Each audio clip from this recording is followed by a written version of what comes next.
GPS navigation. Navigation on the water is very different from driving your car. When you travel by car, you can follow roads. Although it is possible to select the wrong road or route to your destination, you generally won't run into big rocks or hazards, as long as you stay on the marked road. But there are no roads on the water. This is the challenge of navigating a boat, because unseen hazards may be just below the surface of what looks like safe water.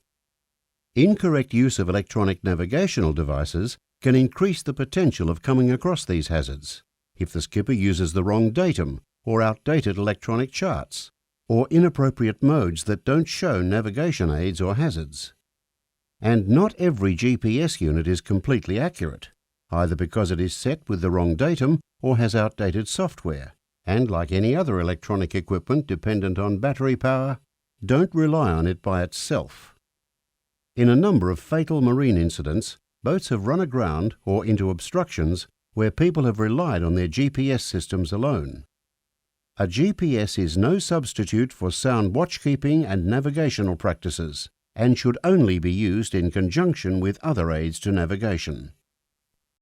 All GPS units operate on the same basic principle.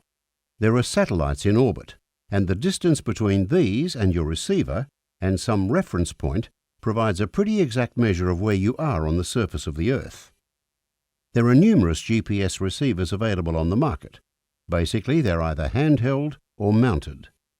Mounted ones are generally larger and have the ability to display a chart or map of your surroundings.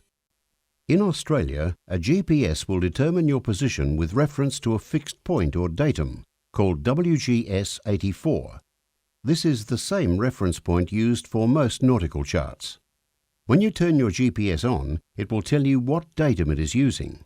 Make sure it is WGS 84.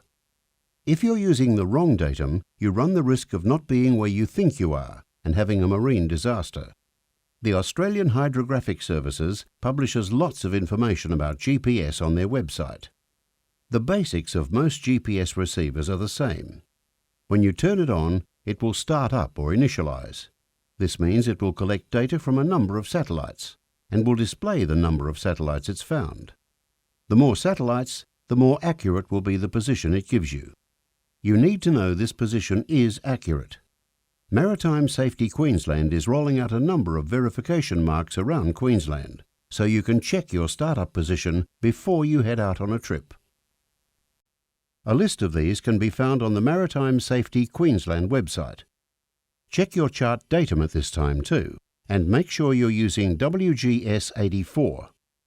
The charts found on your GPS will show your position that it has calculated for you on the chart that it has in memory. The coastline does change with time and developments. An alternative to the chart display is the highway display.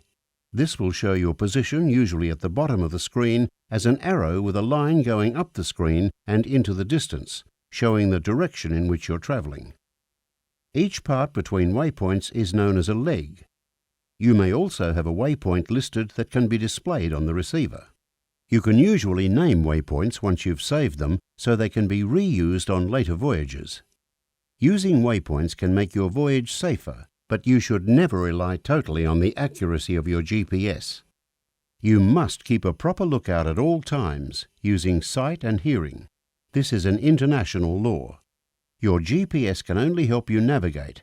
It can never do the whole job for you. You should always verify what the GPS is telling you by referring to a nautical chart or beacon-to-beacon book. Your GPS may have many features.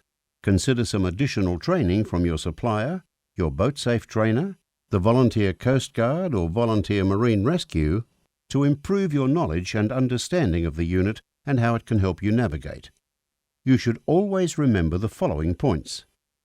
Masters must maintain a proper lookout while underway to identify any approaching hazards. Masters must travel at an appropriate speed so they can take action in the event of an emergency. You're advised to switch the unit on and select the correct chart datum before you depart on your trip. If you can, use the verification mark to check this. GPS units require some time to initialize, and the master needs time to assess the accuracy of the position information before leaving. The accuracy of GPS units can be compromised by power failures or poor connections. Always ensure your electronic chart is updated with supplier upgrades, and check the date on your electronic chart.